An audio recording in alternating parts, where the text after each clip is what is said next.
Tonight we're going to talk about some science, some philosophy, and we've got Jonathan Witt, Dr. Jonathan Witt, and Dr. Guillermo Gonzalez with us. Dr. Gonzalez is in Alabama.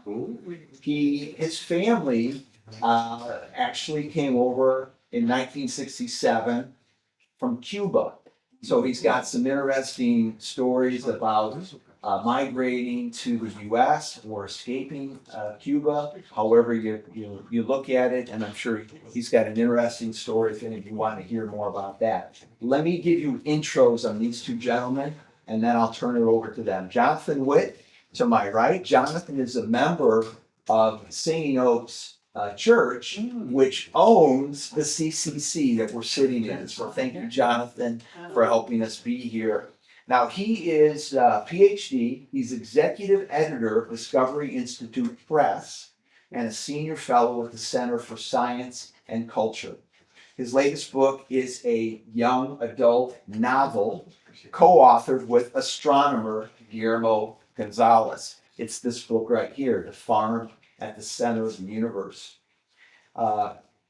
Jonathan also authored Intelligent Design Uncensored in 2010 with William Dembski. A lot of you know that name. He's authored many other books. For example, A Meaningful World, How the Arts and Sciences Reveal the Genius of Nature. He claims he's not a scientist, but a lot of what you might read from him, if you read the Salvo magazine, you'll see a lot of Jonathan Witt's work in that. Has a great scientific twist to it, and he brings his philosophy into it. He's got a wonderful way of writing, as does his whole family. His wife, Amanda, his son, Daniel. Daniel is one of the founding members of Ratio Christi. So Jonathan previously served as a tenured professor of literature and writing at Lubbock Christian University. He has a PhD with honors in English and literary theory from the University of Kansas. Let's give it up for Jonathan Witt. And then let me introduce Dr. Guillermo Gonzalez. He is a senior fellow of Discovery Institute Center for Science and Culture. He received his PhD in astronomy in 1993 from the University of Washington. He's done postdoctoral work at the University of Texas, Austin, and at the University of Washington, and has received fellowships, grants, and awards from such institutions as NASA, the University of Washington, the Templeton Foundation, Sigma Chi Scientific Research Society, and the National Science Foundation. He has taught astronomy and physics courses at the University of Washington, Iowa State University, Grove City College, and Ball State University. In 2024, he co-authored the young adult novel, The Farm at the Center of the Universe, with Jonathan Witt. Also, in 2004, he co-authored The Privileged Planet, How Our Place in the Cosmos is Designed for Discovery, with J.W. Richards.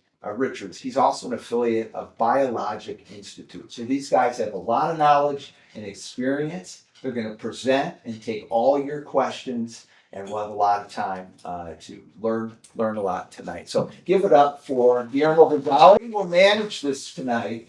I can see Dr. Gonzalez here. I'm going to switch over to a PowerPoint now, and he can hear Jonathan, and he can probably hear questions, but if not, I'll repeat them, and we'll be able to hear Dr. Gonzalez through the TV speaker, okay? That's how we're going to make it work tonight. So let me switch over, and Jonathan, let me start with a prayer, and then I'll give it to you, all right? Heavenly Father, we thank you for bringing Dr. Witt and Dr. Gonzalez to us tonight. Open our ears and our minds. We can ask them any question, Lord, and you will help them answer it in a satisfying way. Be with them and be with us, and we ask all of this in Jesus' strong name. Amen. Amen. All right. Thank you, Bob. Yes. You may be wondering about the title of the novel. Is this science fiction? Is this some weird cosmic center of the universe? If you've had even a little bit of cosmology, you're like, there's not really a center, is there? Don't we now know that kind of every part of the universe is both the center and not the center. It's the geometry of the universe doesn't work that way. Well, we're using it figuratively. We're riffing off of this may date some of you. How many of you are familiar with Carl Sagan's TV show Cosmos? And then he later came out with a book called The Pale Blue Dot, where he asked one of the Voyager to turn around. He didn't directly, like in the Star Trek movie, but he asked NASA if they could direct it to turn around and take a picture as it was leaving the solar system of Earth. And I'm sure he knew what he was up to right from the get-go. And so you get this picture, and Earth's this tiny little pale blue dot, which gave him the name for his book. And then he commented on it, look how unimportant we are in the universe. We're just this insignificant little dot. And hasn't that been the history of science since Copernicus? Copernicus discovered that we aren't the center of the universe with everything rotating around us. Instead, we rotate around a star that rotates around a galaxy that's just one little galaxy in a vast universe. We're just insignificant. We're nothing. As Bill Nye, the science guy, put it, we suck. But following on the heels of some of those discoveries, and by the way, neither Copernicus nor Galileo thought their discoveries demoted Earth. In fact, they thought it was wondrous. One of them commented on now Earth participates in the dance of the stars. The medieval conception of Earth was more of it being at the bottom of the universe.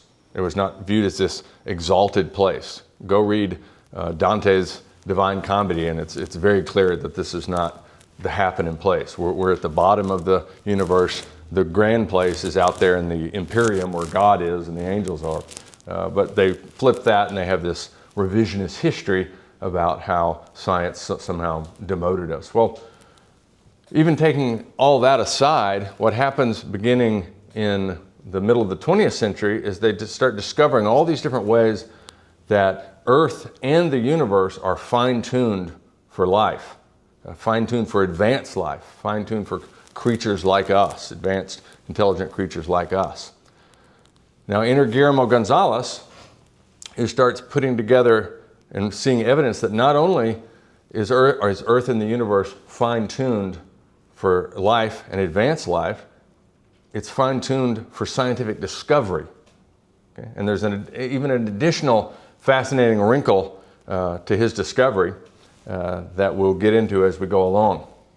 But so there's this sense in which Earth seems to be this privileged place, and that's, of course, that gave him the name of the book, The Privileged Planet. And we also have a series by a Australian geneticist, Michael Denton, called the Privileged Species series, and he goes into greater depth on the biology side of it. But there's just all these ways that life in the universe, down to the very laws of physics and chemistry, are fine-tuned for life. And so there's a sense in which, rather than being in this insignificant little place, we are in a kind of center of the universe because Earth is so special. And the more and more that astrobiologists learn about extrasolar planets, those are planets outside our solar system, the more and more special Earth is becoming. And Guillermo, as noted, is an astrobiologist and has been a pioneer in it.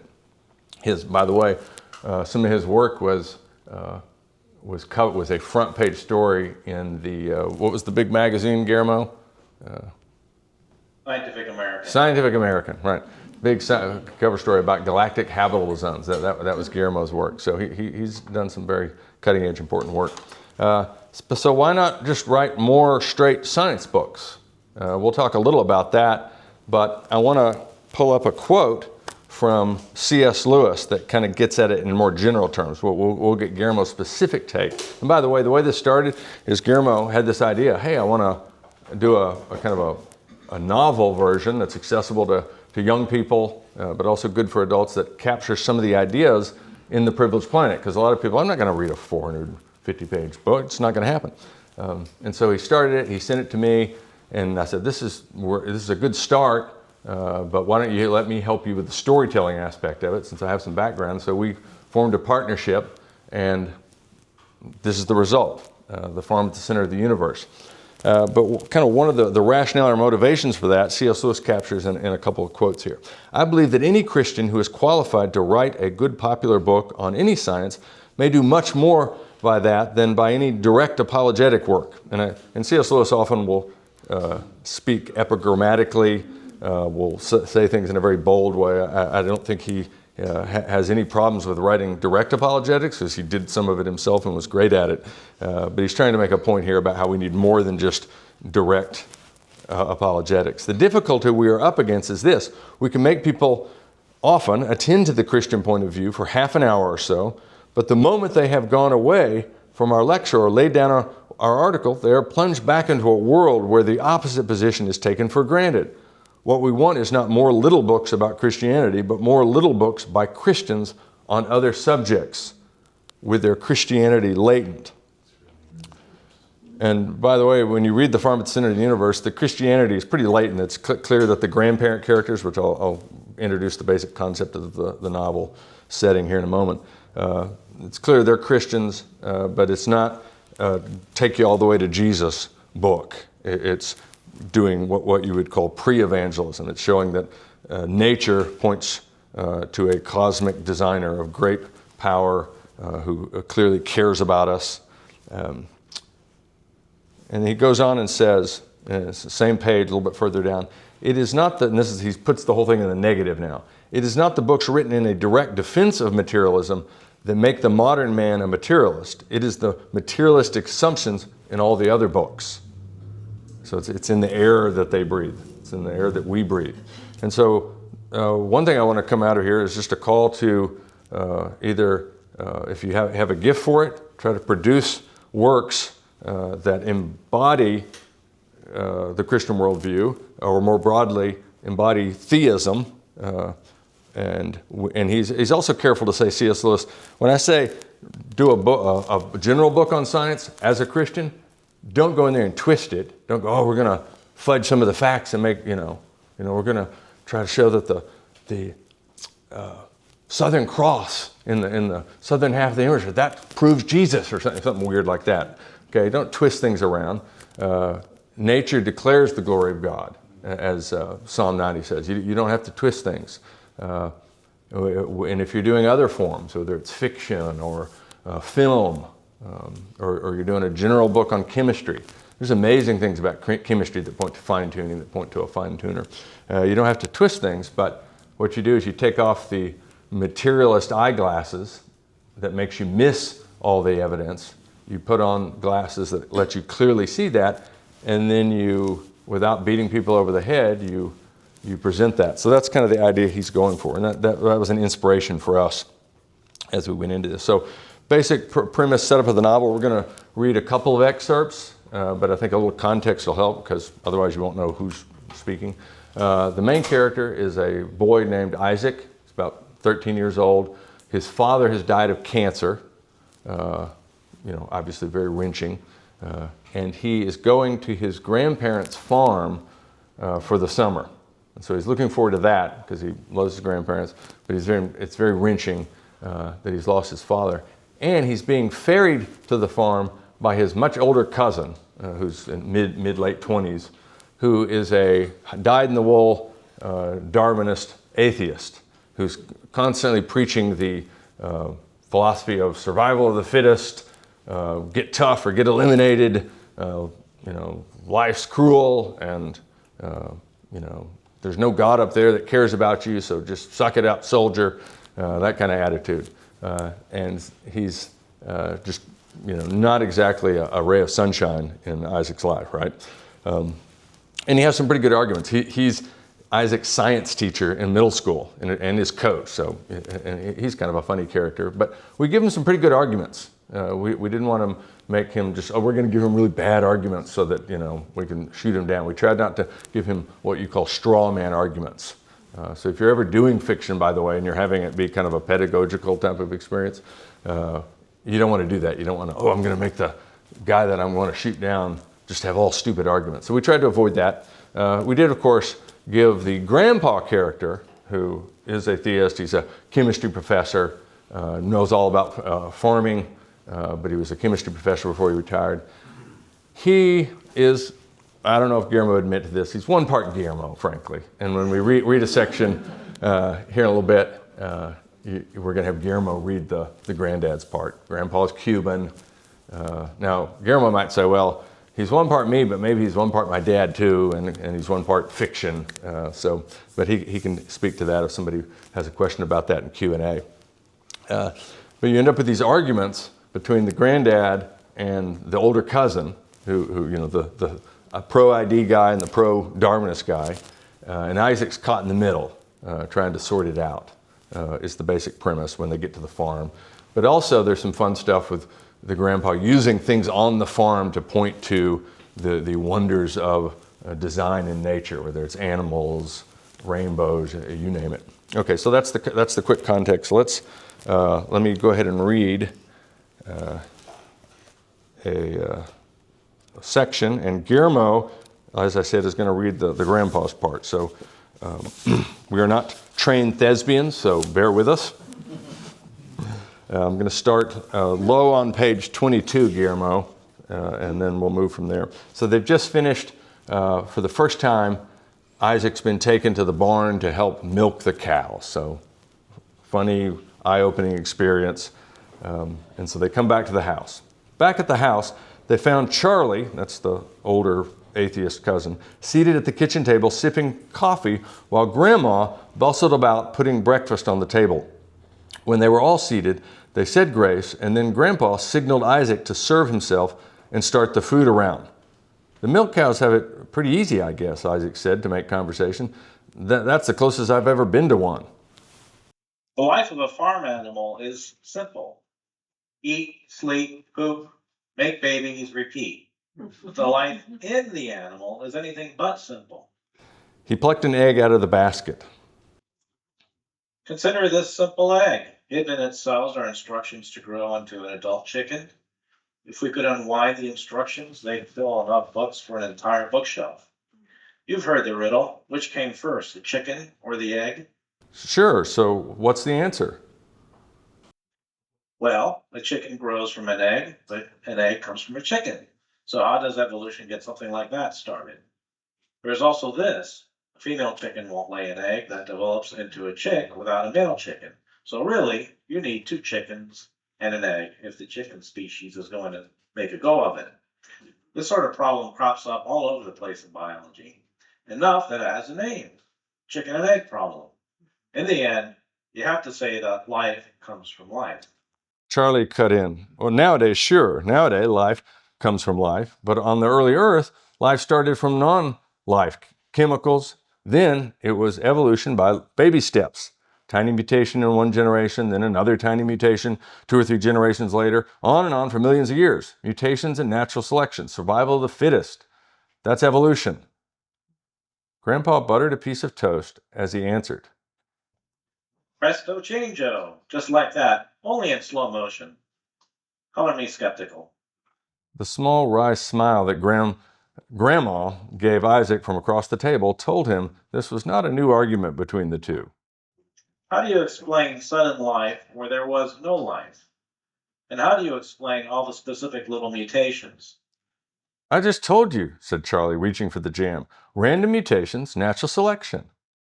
You said that, yes, but what is the particular evolutionary pathway to build all that? The particular random mutation.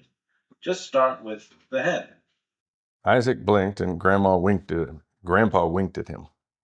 Charlie crossed his arms. Since he was a middle school teacher built like a linebacker, he wasn't used to being challenged. Well, I can't tell you the specifics, he said. I'm not a chicken evolution expert. I'm just telling you they have it all worked out. Grandpa finished his toast as he considered. Back in my teaching days. Grandma interrupted him with a laugh. You make it sound like it was 100 years ago. You retired 3 years ago. Isaac tried to remember what his dad had told him about Grandpa's job. Abuelo, that's Spanish for Grandpa. Abuelo, what kind of teacher were you? Grandma was at the stove, readying a casserole to go into the oven. Oh, your grandfather was a chemistry professor. He had his own lab at the university and everything. And I never blew myself up, even once. One nice thing about my work was that I got to rub shoulders with professors from many fields. If I had a question about Shakespeare, there was a Shakespeare scholar who 2 tables over in the faculty dining room. A question about astronomy, I passed an astronomer on the way to class every Tuesday and Thursday. I had many questions about biology, and so I had many conversations with biologists. Most of these fellows, like Charlie, believed evolution explained all this. He gestured out the window. So I would ask them about the chicken and egg problem because I wanted to understand. Not just about chickens and their eggs, but other things too. Anything where you need A to get B, but you need B to get A, and without both, the other can't survive. How would slow going evolution conjure up both of them, do it at close to the same time, and get them coordinated and running smoothly? What are some examples? Asked Isaac, besides, actual chickens and eggs. Grandpa thought for a moment, and then, clearly getting an idea, he reached over and squeezed Isaac's arm. Here's an interesting one. To work right, your muscles and other tissues in your body and in every animal's body need oxygen. But the tissues can't get enough oxygen without this cunning little protein called hemoglobin. The recipe for hemoglobin requires iron, and your bone marrow is where fresh hemoglobin is cooked up. Now, here's where you run into a problem if you want nature to evolve the system one manageable little step at a time. The iron you need to make hemoglobin comes into your blood through your digestive system, and that blood has to be pumped by your heart to deliver the iron to your bone marrow. But your heart, but for your heart to manage this, it needs a lot of oxygen, which it gets thanks to iron-rich hemoglobin. Without hemoglobin and the iron it contains to carry enough oxygen to the heart couldn't pump enough iron-rich blood to the hemoglobin factory in the bone marrow. So how did hemoglobin evolve in the first place and get fitted into this complex system when nature needs hemoglobin to make hemoglobin? Grandpa paused, and then he asked. Does your brain have room for one more example? Isaac grinned. Go ahead. If my brain explodes, we'll know the answer was no. Okay, this one you can call the granddaddy of all chicken and egg problems. The abuelo of all chicken and egg problems, Isaac interjected. Grandpa laughed. Sure, the abuelo of all chicken and egg problems. Here goes. All life is run on biological information like the code you find in a computer software. It's run using what's known as DNA. DNA is the stuff detectives collect to try to identify who was at the scene of a crime. Your DNA is unique to you. Charlie's DNA is unique to Charlie. Each of us has his own unique DNA software program in our cells. No DNA, no life. But you need DNA to make what's known as RNA. And you need RNA to make all the different protein machines your body needs to survive. And you need proteins to make DNA and RNA. Round and round it goes. You need all of them for all of them to work and keep you alive. Evolutionists have tried to come up with workarounds to explain how evolution could have managed all this. Maybe things started off with RNA and evolved from there, they say. It's called the RNA world hypothesis. But even the evolutionists can't agree on the idea. It's so far-fetched. Grandpa shook some oregano onto his scrambled eggs and took a bite. And it gets even worse. He said at the moment he had swallowed. You need dozens of different types of enzymes to make DNA, but it takes DNA to make enzymes. We could fill a book with these sorts of problems. Someone might think evolutionists probably have solved most of them, and there are just a handful of puzzlers they are still trying to solve. No, they have not solved any of the really thorny ones. The best they have done is offer vague stories with very many missing steps. So the question remains, how could mindless evolution have built these systems bit by bit? Until the system is up and running, plants and animals don't have a chance. I asked the evolutionists at my university a lot of questions like this until it got where they ran when they saw me coming. Nonsense, said Grandma, swatting him on the shoulder with her dish towel. Some of them were your good friends. Grandpa nodded and shrugged. At least on days when we all had woken up on the right side of the bed. But I would ask them these questions. These were experts, mind you, PhD biologists, and they all gave me the same answer in one form or another. There was a pause. Grandpa waited, glancing around the table expectantly. Charlie stared at his plate. What was it? Said Isaac. What was their answer? The same answer Charlie gave. Each one said he or she wasn't an expert on that particular issue, but that some evolutionist somewhere was sure to have it all worked out. Isaac took a bite of his bacon to hide his smile. He was pretty sure Grandpa had set this whole thing up to mess with Charlie. And when I finally found a specialist in one of those systems, he said biologists are still working on that problem, but evolutionists have it all worked out most everywhere else. I said, I did some digging in the science journals, and it was more of the same. The proof was always just around the corner, just over the next rise, just past the next bend. The answers were always, trust me, trust science variety. Charlie looked up. So all of science is wrong, he said, his tone tight. You're right and science is wrong. That it? Not science. I'm saying the scientific evidence is telling us that mindless evolution doesn't build all those ingenious chicken and egg systems. Scientists are supposed to follow the evidence, but scientists are only human. A lot of scientists love the theory of evolution and they don't want to toss it overboard. You think the theory of evolution is a mistake. Charlie spoke as if Grandpa had said the earth was flat. Everyone makes mistakes, Grandma said comfortingly, patting Charlie's shoulder, even scientists. The comment did not comfort Charlie. The look on his face made that clear, but Grandpa was nodding and spoke next. Yeah. The history of science is the history of mistakes. You make a mistake, you try something else. Nobody could do science properly if he assumed science already had everything right. We'd never discover anything new. Okay, so that's the end of that chapter 2.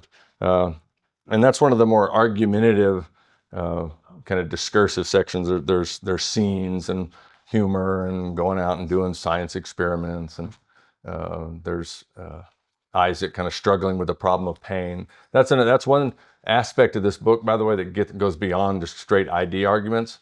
They do struggle with that problem of pain question. Why, if the universe was created by a good and loving God, is there so much pain and suffering? So they grapple with that some in the novel as well. Okay, I want to pivot now, and Guillermo will read another section here in just a little bit. But first, I want to just help you get to know Guillermo a little better, because he really is this extraordinary astrobiologist with this great story, and came up with this, what to me, in the whole ID movement, I'm a little prejudiced, the most original new design argument that's come down the pike is this correlation argument he came up with. So we'll unpack that a little more as we go. And it piggybacks on an argument you probably have heard, and that is the one I mentioned previously, the fine-tuning argument, that the life, Earth, the universe, the laws of physics and chemistry are exquisitely fine-tuned to allow for advanced life. Looks like a setup job, as one agnostic scientist said. Looks like a conspiracy. Okay, Guillermo, first question for you in this short interview. How did you get into astrobiology? And I also mean astronomy. You can start back when you're younger if you'd like. Sure. Yeah, well, thanks for those kind words about the privileged planet. So I fell in love with astronomy going all the way back as a young child of 7 or 8 years of age.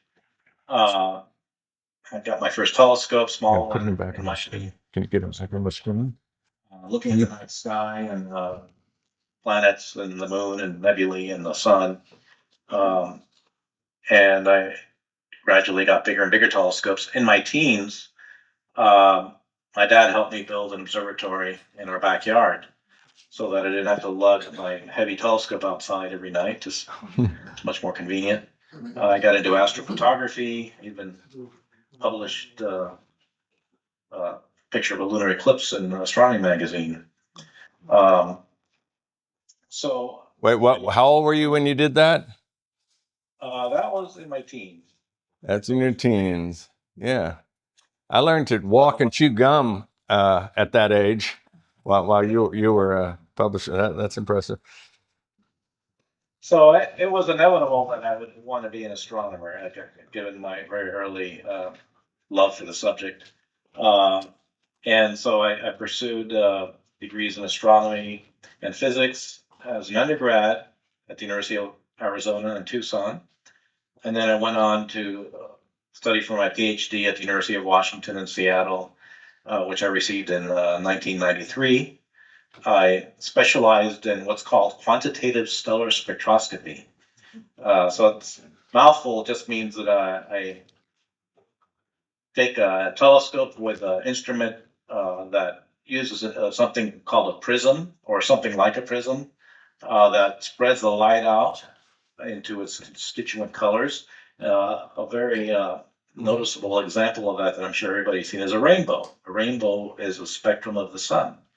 How the white light of the sun is spread out uh, by the rain droplets in the air sometimes after a storm, and you can see the constituent colors. Well, I look at those kinds of spectra of stars, but at much higher resolution, where I spread the light out over much greater angle, and I can see lots of details that tell us things like what the star is made out of, the surface temperature of the star, how fast the star is moving towards us or away from us, all kinds of things you can learn about a star and other kinds of things in space by studying their spectra. So I happen to have access to pretty large telescope with a nice spectrograph in the 1990s while at the University of Texas at Austin doing a postdoc. Uh, it was at that time in October 1995 when the first planet was announced orbiting another sun-like star. The star 51 Pegasi is actually a naked eye star. And I obtained a spectrum of that star just less than 2 months after it was announced. And then at that time, the announcements of new planets around other stars was coming at about once every month, once every couple of months or so. By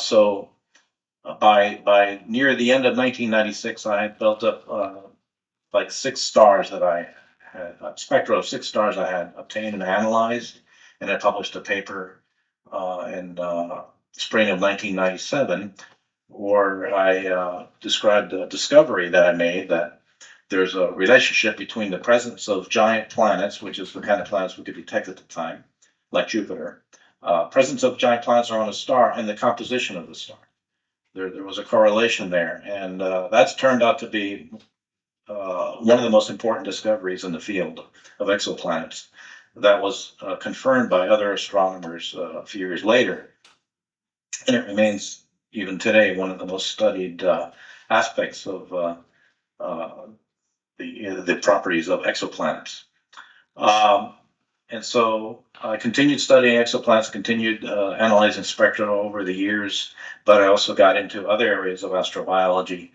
As was mentioned at the beginning, I also published a paper in journal Icarus, and in a popular version in Scientific American on the concept of the galactic habitable zone in 2001, where we introduced this concept, arguing that only certain regions of the Milky Way galaxy are capable of hosting habitable planets. And so it's a relatively narrow region in the Milky Way galaxy where you can have planets. You can't just have life anywhere in the galaxy, and so that's become a very active area of research today as well. Now, one thing to notice is, and if you read The Privileged Planet, if you read, and some of this comes up even in just The Farm at the Center of the Universe, these discoveries he's just describing, they end up feeding into this larger argument he ends up making about there's this correlation between the features, the characteristics that help life exist and advanced life exist, and those same characteristics also tend to make things friendlier for scientific discovery. It's such a weird setup that people often will do a kind of a double take. Really? Are you sure about that?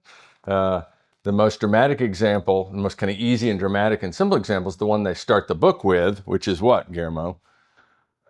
Yeah, so we start the book. The first chapter is on total eclipses of the sun.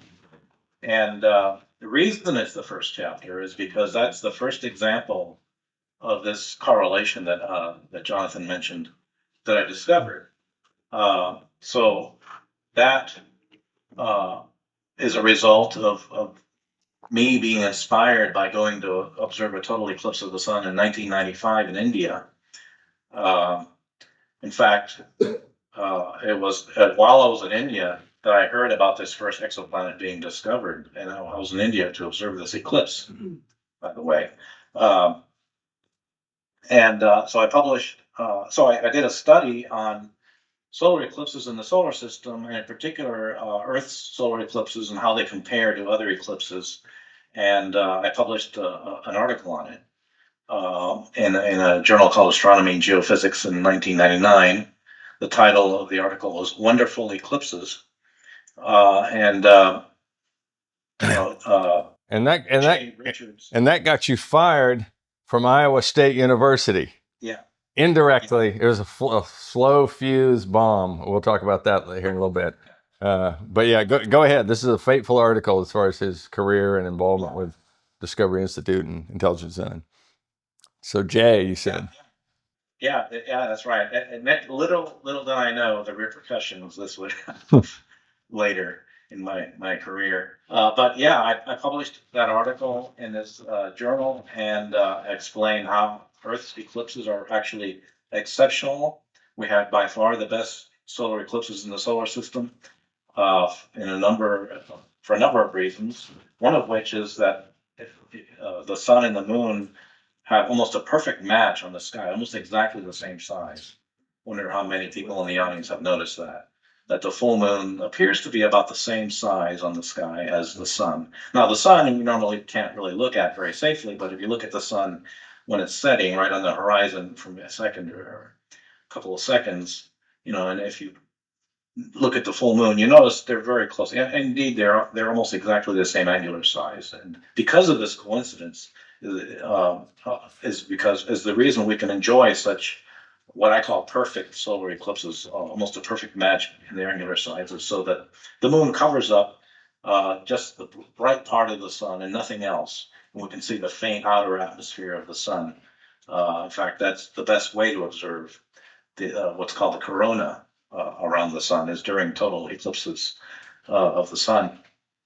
In fact, Jonathan Witt and I were both at the eclipse in Texas, Waxahachie, Texas, just in 2024, and I'm sure many of you there witnessed that eclipse. I hope you took the opportunity to see it because it is quite a wondrous phenomenon to experience. So yeah, it's just the wonder that I felt and the awe was part of what motivated me to want to study eclipses after I experienced my first eclipse in India and led me to work on this paper. But it's when I studied it, it's not only that we have the best eclipses in the solar system, but as Jonathan mentioned, there's this deep connection between our existence on Earth as observers and our ability to see perfect eclipses down at the very fundamental level of the physical laws. Just to give you a very brief explanation for it, we have to be within a region around the sun called the circumstellar habitable zone, so that we can have moderate temperatures at the surface of the Earth and then have liquid water. And so that's something very important for life. But that being within the circumstellar habitable zone then sets the angular size you're going to see for your host star. And there are reasons why they don't have time to get into. We prefer a star like ours, like our sun, a yellow main sequence star. And so the particular size that we see for the sun in the sky is set by an important requirement for life. And then the other half of it is the moon. And it turns out that the moon does a lot of important life supporting activities on the Earth. It stabilizes the tilt of the Earth's rotation axis. It helps with the tides, with the mixing of the ocean waters to create a more moderate temperature across the Earth's surface. So the moon has been very important in keeping the Earth's climate very stable for complex life. And so and it's the fact that the moon is large, and relatively close that it does that life stabilizing um, job that it does. And so it's much more likely than that the Earth can experience total eclipses if it's habitable to complex life like ours is. So there's a steep connection between the observability of perfect solar eclipses and the existence of complex life on a planet. And so I thought, well, it could be a coincidence, or it could be the beginning of a broader pattern. So to try to test this hypothesis, whether or not this really is something embedded deep into the universe and into the way it's set up, or if it's just a one-off coincidence. I thought, okay, I have to look and see if there are other cases of this, other examples. And I started looking, and in fact, I found many other examples. Jonathan had that slide up on the different examples of the correlation. Each of those is a different chapter in the. Let's go ahead and throw that up real quick, just because this is a very natural place for it. Examples of the correlation. Can you? Yeah. Okay, so perfect solar eclipses. And by the way, if the moon were had a aspect, its size on the sky was bigger, you think, well, that would still block the sun, but then it would block that into all the interesting stuff right around the edge of the sun, and would ruin a lot of science that they've been able to do with eclipses. So layering processes in the Earth, you get things that get laid down in layers that becomes a data recorder, as they put it in the book, and all kinds of different. They can learn all kinds of different things about Earth's past, and that's tied to the way our biosphere is. He goes into wonderful detail there. Plate tectonics, clear atmosphere, transparent atmosphere. That's not. Oh well, of course atmospheres are clear. No, there's lots of different ways you could have atmospheres, and most of them aren't clear, or there's no atmosphere at all. But rainbows, we've already touched on that. Rainbows was kind of one of the entry points into I can never say that word. Spectroscopy. Thank you.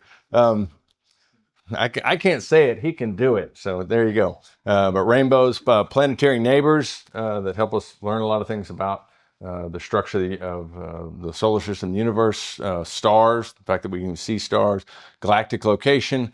That's the galactic habitable zone. That's tied both to habitability and measurability.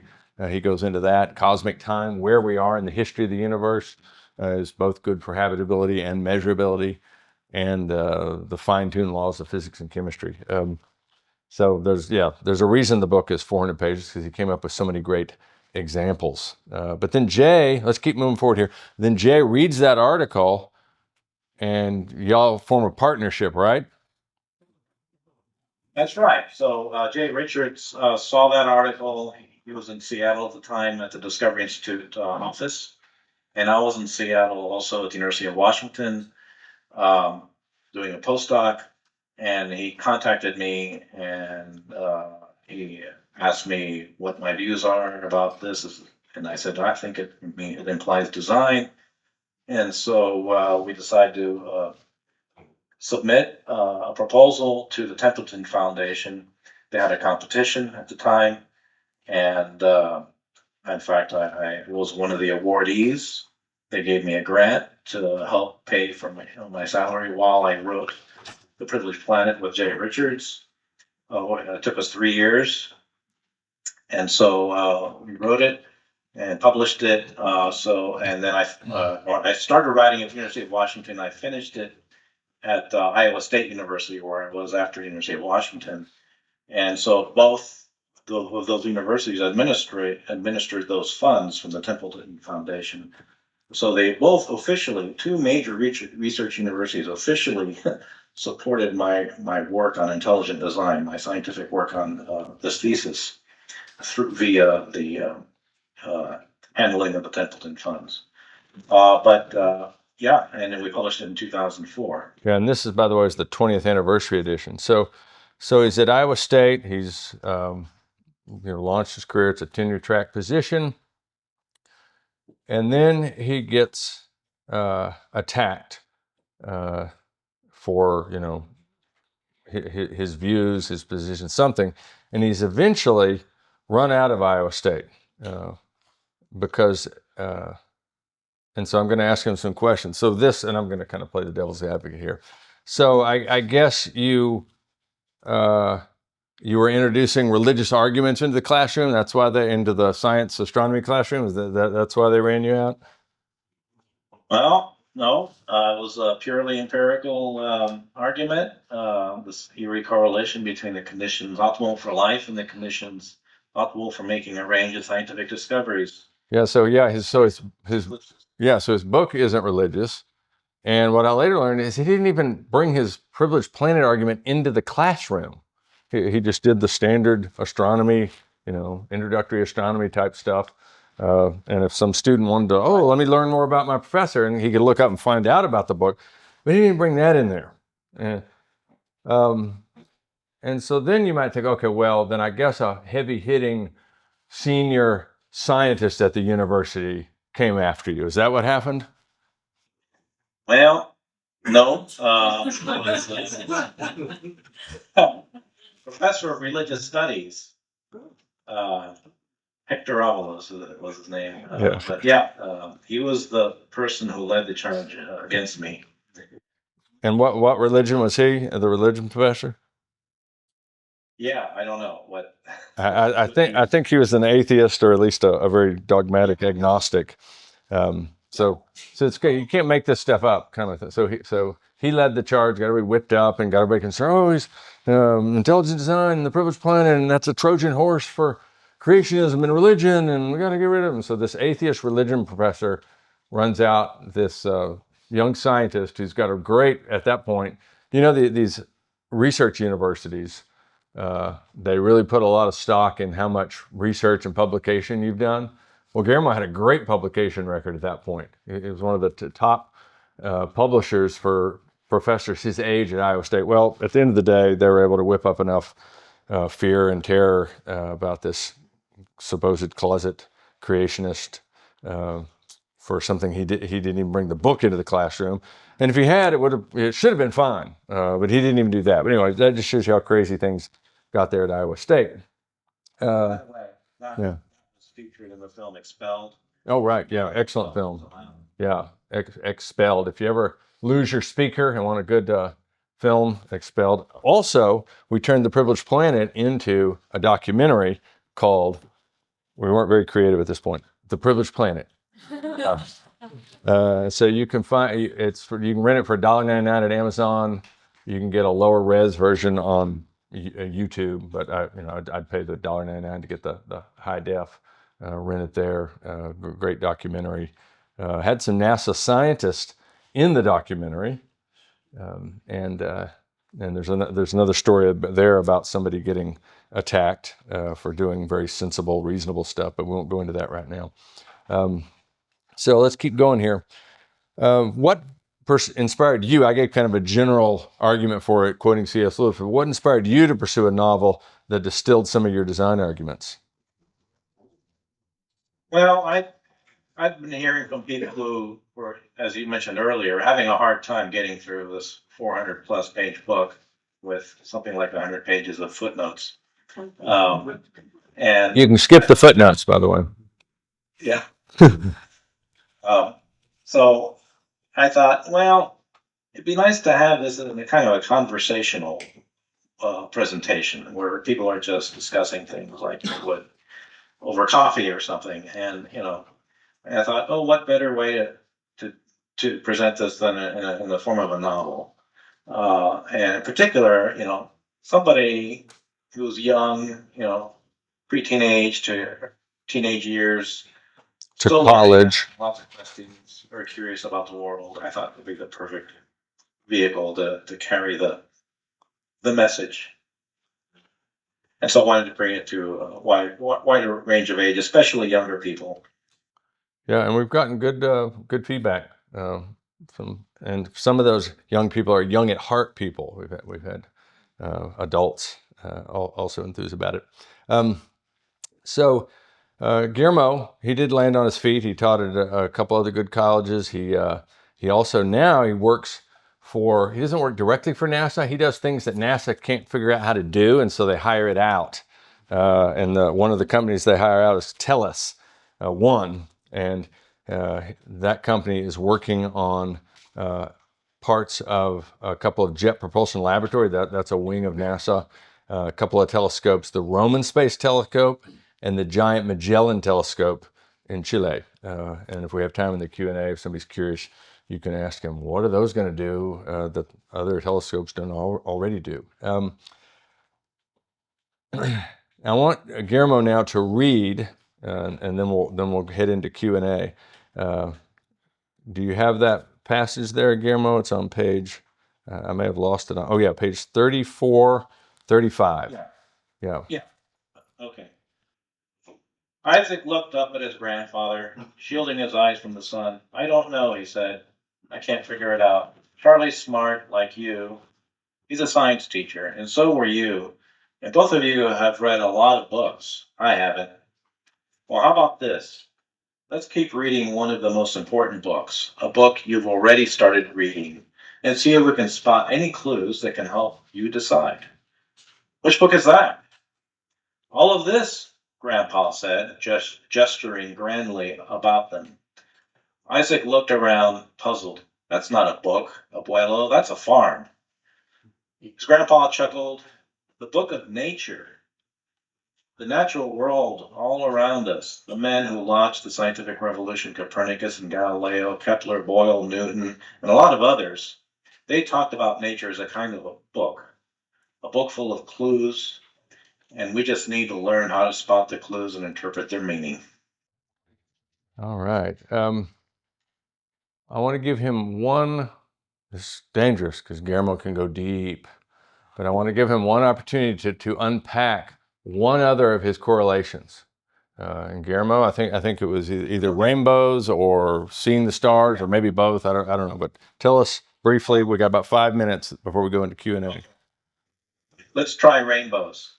So at one point in the book, toward closer to the end, there's a thunderstorm that passes through, and then in the late afternoon, and then it starts clearing in the west where the sun is, and the sun is starting to shine through the opening in the west after the clouds start clearing a bit. And Abuelo takes Isaac to the front yard, looking east in front of the still dark clouds, and a rainbow begins to appear. And so Grandpa explains to Isaac how it is that a rainbow is produced and what conditions you need to have it occur. And and Isaac learns you need to have a direct, uninterrupted line of sight from the sun. So that's, you need a partially clear atmosphere, but you also need water droplets in the atmosphere. And that's most often, say, after a storm has passed by. And so the water droplets act as little tiny prisms where the light comes in, it gets bent, and it gets dispersed or spread out into the colors that make up the white light from the sun. And they come out at different angles. Each color comes out at a different angle, and that's how we see a rainbow. And so the rainbows, of course, are in beautiful, mesmerizing, awe-inspiring phenomena that people have been looking at, since the beginning. And scientists have been trying to, for centuries to understand them. How does this thing come about? How do you make a rainbow? It's really quite the puzzle. And so it stimulated work in optics early on. Different famous scientists, including Kepler and Newton, worked on trying to understand the rainbow. And it was Newton who did experiments using a glass prism to reproduce little artificial rainbows. And in the book, we have Grandpa bringing out a prism and creating a rainbow for Isaac to see, and then explaining to him how we can reproduce rainbows with a prism, and how that became the centerpiece of a very important tool used 200 years ago, began to be used by chemists and astronomers. Chemists in the laboratory would take different compounds or elements and put them in a Bunsen burner and create a flame, and the light would pass through a prism, and they would discover that different elements had different emission lines that they would see. So that each element had a kind of a fingerprint based on what they saw through the spectroscope. And then astronomers attached the spectroscope to their telescopes and aimed them at stars, and discovered that stars often have thousands of little dark lines running through the spectrum. And they learned that these dark lines, after they talked to the chemists, corresponded to various chemical elements. And so, in this way, as I mentioned earlier, they're able to study the composition of stars. And so that opened up all of astrophysics and allowed us to understand the universe in a deep and profound way. And something else that they can measure with the spectrum of a star is it's what's called its radial velocity, or the Doppler shift, how fast the star or a galaxy is moving towards or away from us. And so it was the spectroscope that first uncovered the secret of the expanding universe just over 100 years ago. Astronomers discovered that the universe is expanding, it's dynamic, it's not static. And that, again, was made possible with the spectroscope. So it was, I think of our rainbows like a giant clue writ across the sky. There's something important here. Pay attention. And we did pay attention. It was like a moth to a flame, but in this case, a good thing. We're attracted to pretty, shiny, colorful objects. And certainly a rainbow is one of them, and it led to unlocking mysteries of the universe. But getting back to the rest of my question, what kind of conditions you need to make a rainbow? Well, those conditions you need are partly cloudy atmosphere and a water cycle. Okay, we have those on the Earth. Mars is too dry. Venus atmosphere is too thick, so you don't get direct sunlight. Mercury and the Moon don't have atmosphere, so you can't have rainbows. So turns out the Earth is the best place in the solar system to observe rainbows. And those conditions are also life-friendly, right? And they're life friendly, right? We need the water cycle for life, and you need the water cycle, to make rainbows. Yeah, in the right kind of atmosphere. Yeah. So Yeah. one thing about, I remember Jay, when they were getting ready to present the book, he said, one thing that's frustrating about this argument is it's a cumulative argument. So it's a fantastic argument, but it's not easy just to kind of give a 1-2 sentence. It gets stronger and stronger as you add something. Well, solar eclipses, that's just a one-off. Well, what about rainbow? Well, solar eclipses and rainbow, that's just, and you keep going down and down and down, and you see, okay, there is a conspiracy here. It looks like, to just put it bluntly, there's a God that wanted Earth and the universe to be habitable, at least parts of it to be habitable. And he wanted us to be able to discover amazing things about it. Rainbows helped lead to us figuring out the universe is expanding, which also taught us that the universe couldn't be eternal. It had to have come into existence. It had to be created. Now, you could have gotten that from Genesis 1, but if you wanted to get it from science, you had to wait till the 20th century for the scientific evidence to unravel. But it was because of all of these features, this setup, this conspiracy that makes things science-friendly about our world. Let's pivot now to Q&A. Yeah. Round of applause.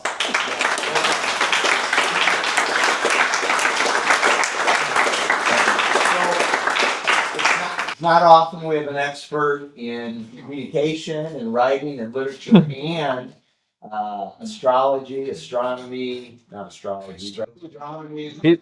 He's terrible on astrology. He knows almost nothing about astrology. So. But who's got the first question tonight? Yeah, Jacob, and then Zokan next. Okay, so I'm curious. Thank you so much for the talk. This is such an interesting book. I'm looking forward to reading. I'm curious about claims that there's millions and billions of planets and stars that look like they could support life in the universe, and there's all these galaxies and everything. And so the claim is that our planet really isn't that unique, and that there are certain kind of requirements, but there's so much, the universe is so big that it's inevitable that we would evolve. Okay, I'll give the basic answer, Guillermo, and then you can elaborate with detail. First of all, the privileged planet never rests its argument that there are no other habitable planets in the universe. Nothing about their argument depends on that. At the same time, I'll just a funny anecdotal thing. You'll get these articles that come out every week or two, and I've gotten to where I don't even bother to send them to Guillermo anymore. Where they say, "Oh, a new planet discovered that's and it's got this feature that we hadn't found before, and it's closer to Earth, and so are we going to find?" And with my knowledge, which is a tenth of Guillermo's astrobiology, just from reading the book, reading a few articles, I'll see like three things. Like, there's no way this thing could support life because it doesn't have. A lot of these articles are like, if it has liquid water, there's life. That would be like that's like 1/50th of what you need to have life. And those probabilities, it's like, oh, you need this, and there's a 1 in 10 chance of that. Well, you also need that, and there's a 1 in 10 chance. And you also need that, and there's a 1 in 10 chance. And that's just ballpark. Near the end of their book, they do a revised, what's called the Drake equation. And Drake came up with this just back of the envelope guesstimate about how many habitable, planets there might be in the universe.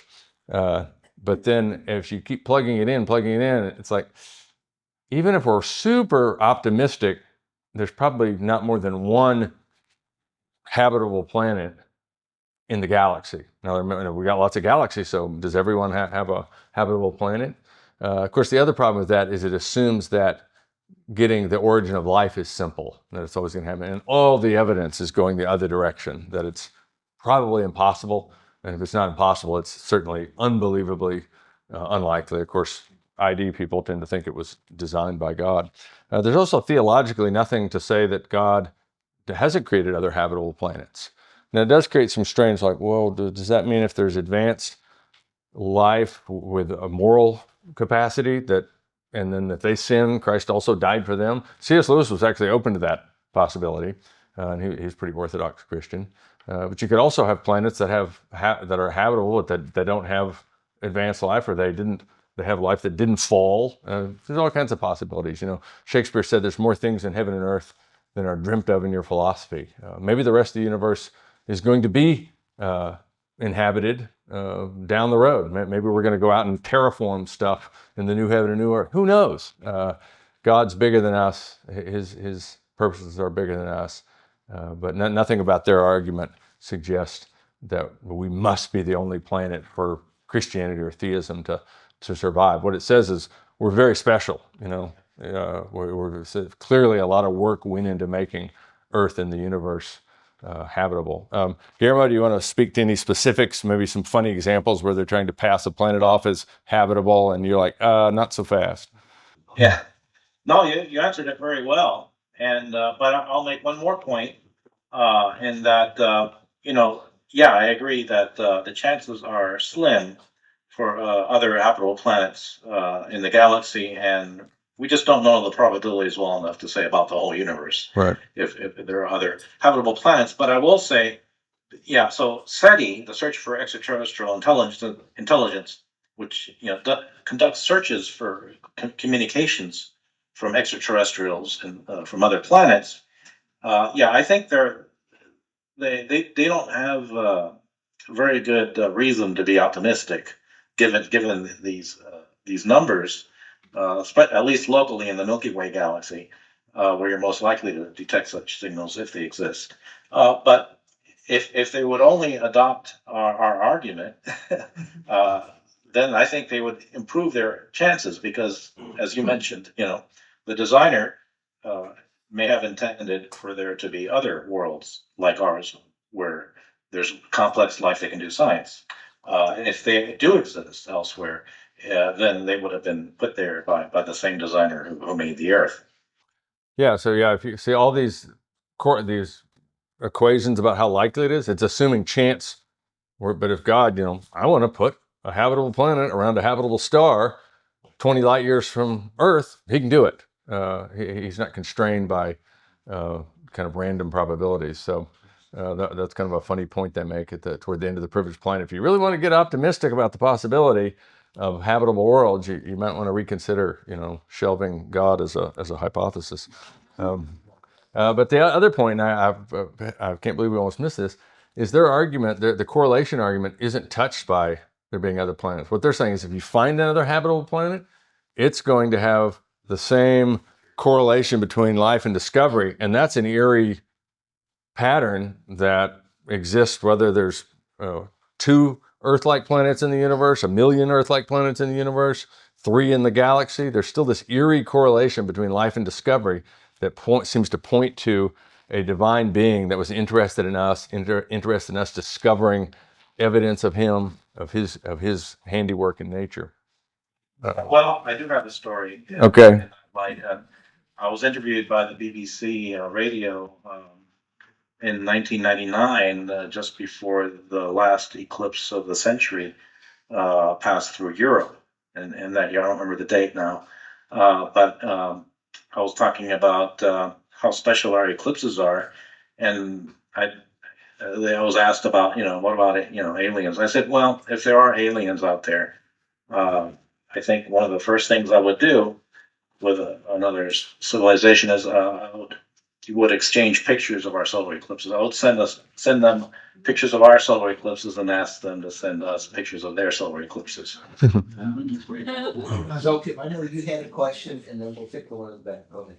What was the most difficult part about writing the book together?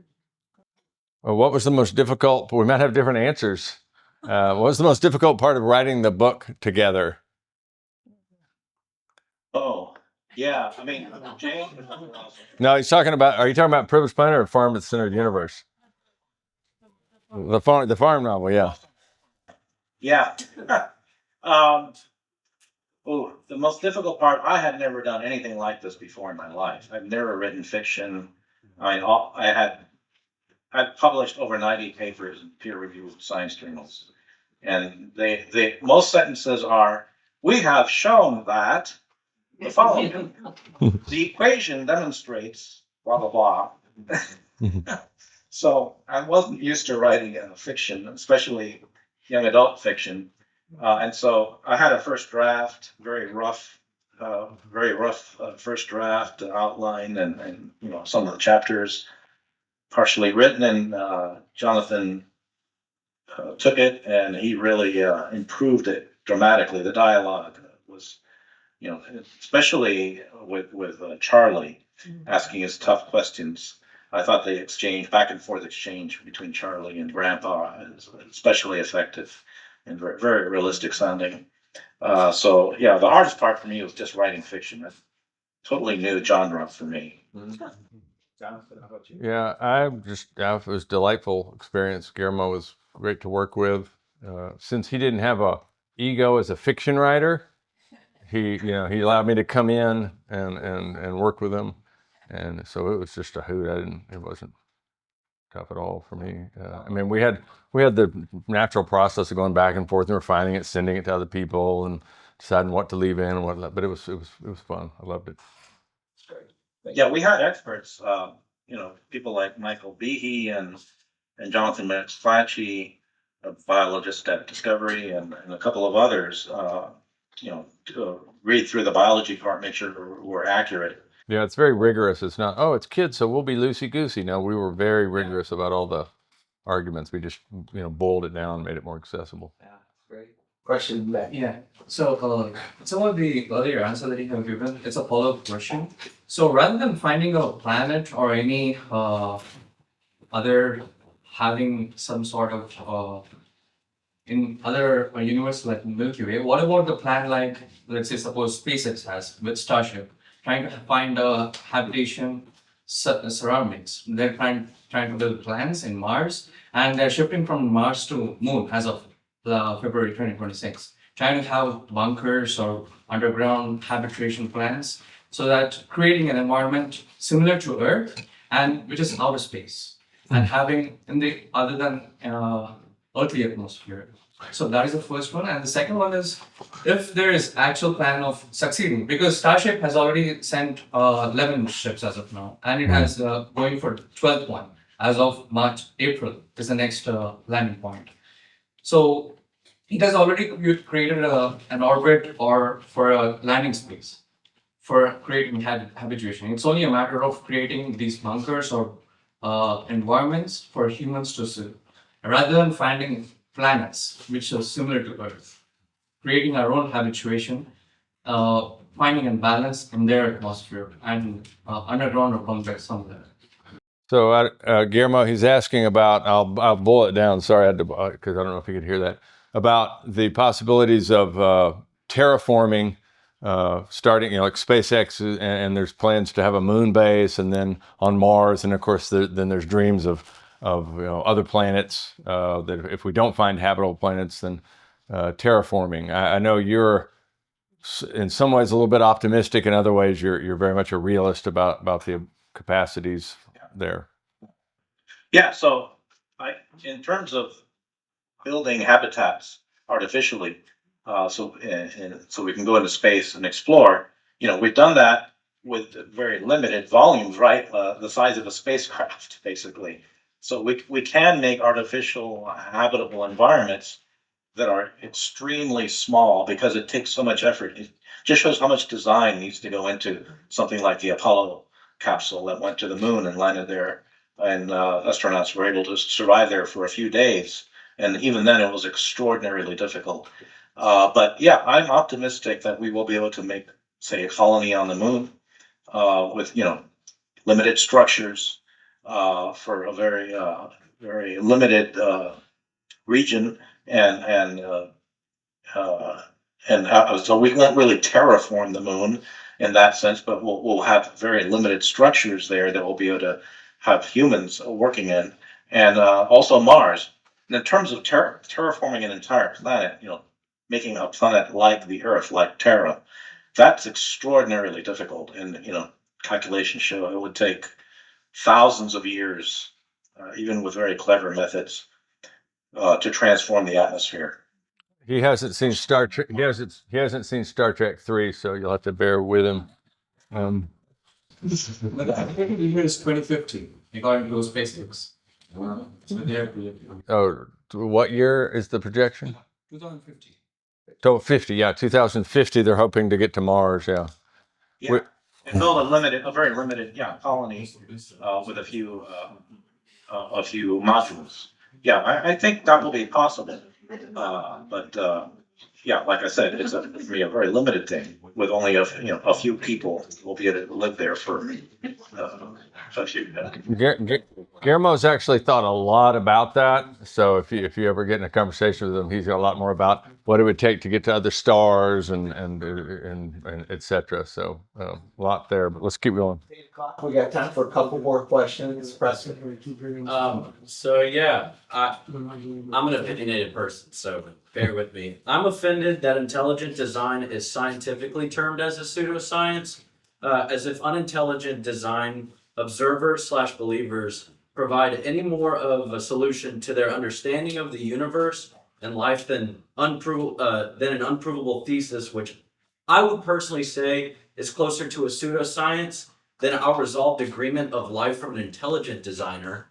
So I would ask, what is the dialogue right now between those who are who have intelligent design, come from an intelligent design resolve, to those who are still really on the fence and grasping at straws to understand life? I really I feel for Dr. Gonzalez and the fact that he was facing against bullies who really pushed him out of the dialogue for truth. And the whole point of science is to understand the truth of the reality with which we live in. And they are bound by the laws and understanding of the laws with which we live in. And so to push out any idea that presents a solution seems hypocritical in nature, almost relating to almost what I would consider like a super Pharisee, if you will.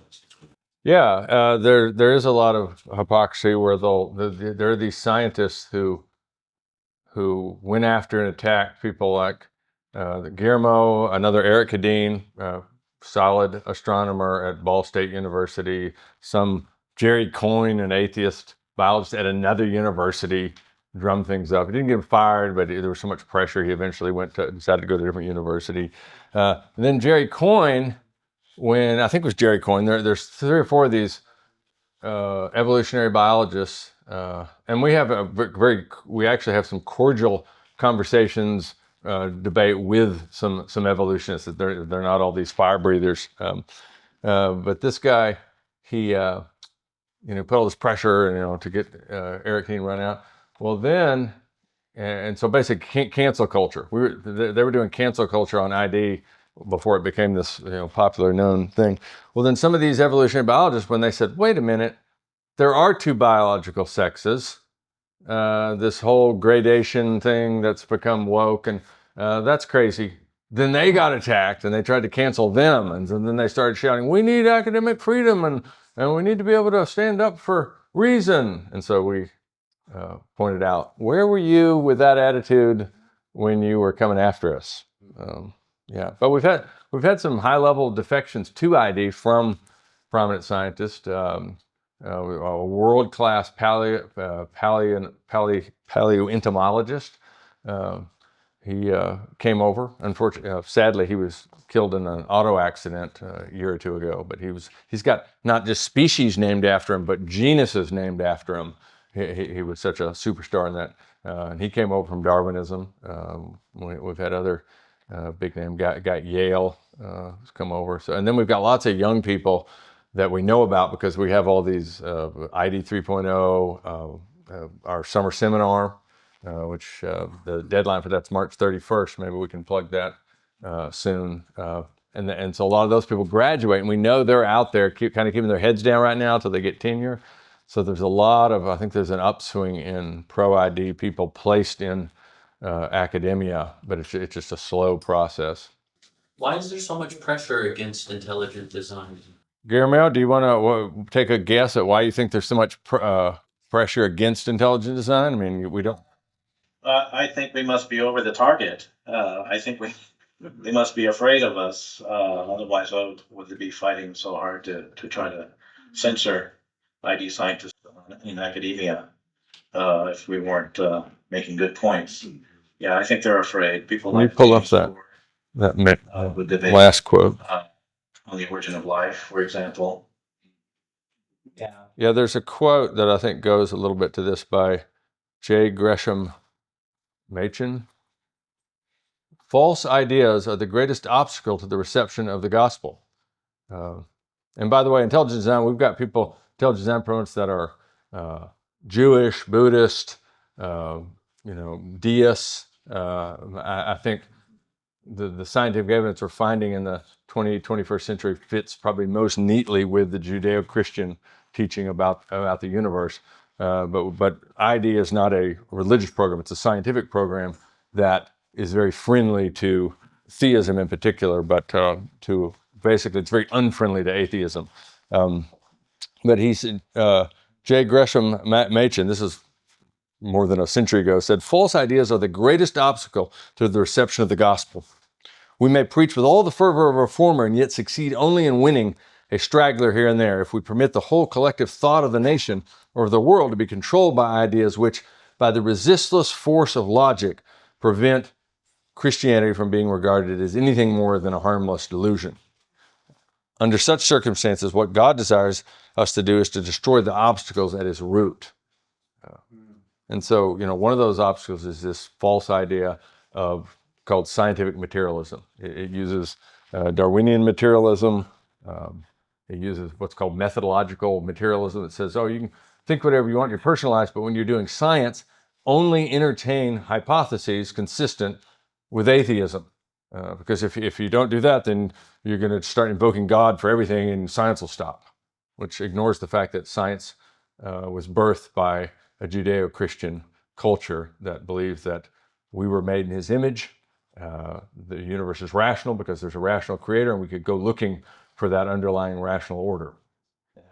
Preston, I would also add that in a moment of weakness, there's a professor at Harvard, Richard Lewontin, and he's a geneticist, famous. But in a moment of weakness, he admitted that everything that they believe is absurd and ridiculous, his words. And he said it's all there because they want to keep the divine foot out of the door. So Yeah. it's a really good quote to remember. Last question, I'm gonna take it. Guillermo. So in Genesis, after the flood, God gave us the rainbow. Yeah. So did he change physical properties, do you think, at that moment? And if so, what would he have done?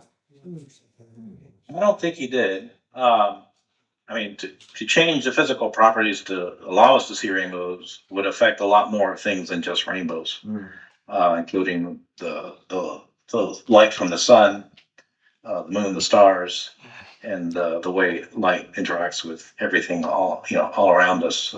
Light reflects off plants, for example, and rocks. I think God was giving a theological purpose and pointing out to a message that the rainbow had from a theological perspective. But I don't think it means that something changed in the physical world Got it. to allow. Yeah. He was pointing it out as a sign for us to take forward hereafter, right? Yeah. Yeah. Yeah. Okay. Very good. We've gone a little bit past 8. Thank you for hanging with us. Give it up again for Jonathan.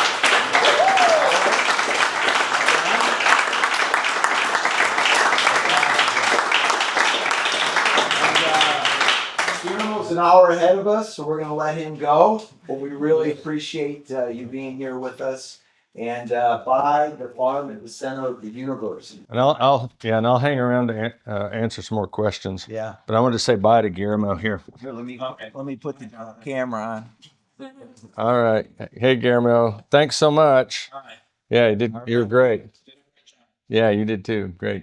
Thanks, everyone.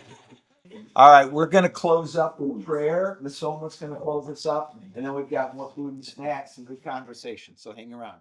Go ahead.